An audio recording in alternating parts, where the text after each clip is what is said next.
অনেক শুভকামনা নিয়ে আমি চলে এসেছি তোমাদের কাছে।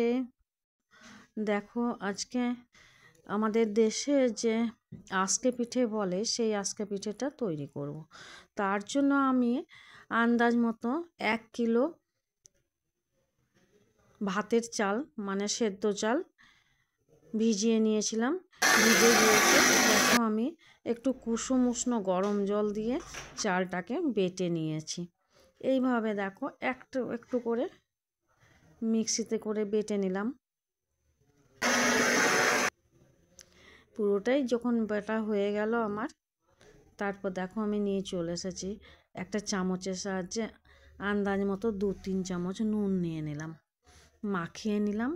তারপর দেখো আজ আমি উনুনে এই ঢাকন সোড়া দিয়ে আজকে পিঠেটা তৈরি করছি। এবার দেখো উনুনটা ধরিয়ে আমি একে একে এইভাবে দিয়ে নিচ্ছি। আর দেওয়ার পর একটু করে জল ছিটাতে হয়।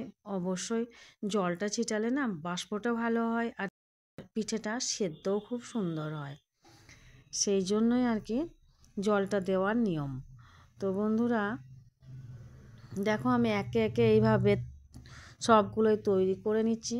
আর কি সুন্দর নরম হয়েছে দেখো, একদম সফট, কি বলবো না, খেতে দারুণ হয়েছিল। তো তোমরাও ঠিক এইভাবেই একদিন বানিয়ে খাওয়ার চেষ্টা করো।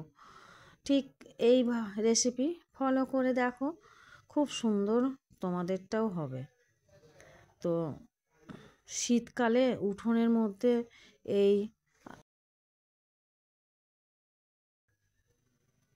জ্বলন্ত উনুনের পাশে বসে এইভাবে একে একে পিঠেগুলো করতে বেশ মজা লাগছিল। আগুনও পোয়ানো হচ্ছিল আর পিঠেগুলো হচ্ছিল।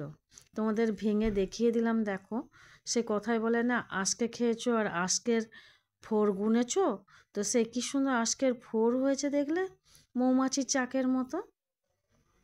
দেখো আমি কিন্তু সবগুলো একে একে এইভাবে তৈরি করে নিয়ে নিলাম। আর দেখো লাস্টের দিকে যত মানে লাস্টে মানে যত শেষ হয়ে যাচ্ছে তত যেন সুন্দর হচ্ছে। আর দেখো পিঠেটার উল্টো দিকটা কি সুন্দর হয়েছে, একটুও পড়েনি, আর কি সুন্দর নরম হয়েছে। দেখো সাদা একদম কি সুন্দর দেখতে লাগছে না, সফট একদম। আমার পিঠেগুলো কিন্তু সব রেডি হয়ে গেল। চলো একটা প্লেট নিয়ে তোমাদের পরিবেশন করে এবার দেখিয়ে দিই একে একে। দেখো গুড় সাথে মানে গুড় সহযোগে তোমাদের পরিবেশন করে দেখিয়ে দিচ্ছি। আখের গুড় বা খেজুরের গুড় যার যেটা থাকবে সে সেটা নিয়েই খাবে। এবার পিঠেটা দেখো ভেঙে তোমাদের একটু দেখিয়ে দিচ্ছি, আর খেয়েও দেখিয়ে দিচ্ছে আমার ছেলে। এত সুন্দর হয়েছে কি বলবো বন্ধুরা, নরম একদম তুলতুলে, ভীষণ ভালো লাগছে।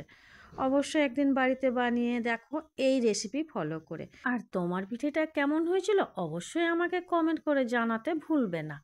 তো ফিরবো আবার অন্য কোনো রেসিপি নিয়ে, ততক্ষণে ভালো থেকো, সুস্থ থেকো, বাই।